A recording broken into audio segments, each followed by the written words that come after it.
Lekker julle. Ons kuier 'n bietjie hier so by Klipdrifdam vandag. Die water is nogal taamlik skoon. Ek wil net wys wat het ek hierso gedoen om die visse te vang vandag. So ek het op hierdie stok, dis my naby stok, hy's ingeklip op so 65 meter. Net 'n klein geel harde vlout met 'n wit deegie agter hom. Sel op die onderste hoekie. Dan doop ek hom in aptekers aan huis en dan turbo garlic op die bal saam 'n bietjie chop. Dit is maar my go-to hierso by Klipdrif.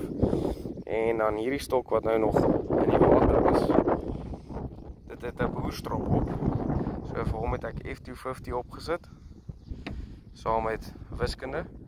Dan meng ek die F250 en die wiskunde so bietjie te mekaar en dan kry hy 'n Raptor floutie op saam met 'n plain yellow harde floutie op met 'n deegie en dan ook alles net weer terug in die aptekers aan huis. En dit het maar vir my visies gegee. En ons het 'n hele keepnet vol visse gevang. Nou vir julle wys. Daar is julle alrom hierso. Julle, ons het vandag hierso by Lakeview kom vis.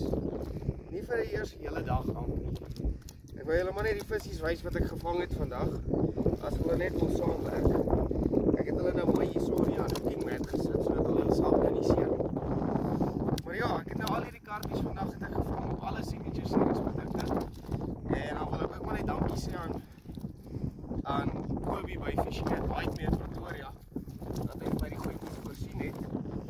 Dit is nou 'n bietjie moeilik om hulle almal te hanteer.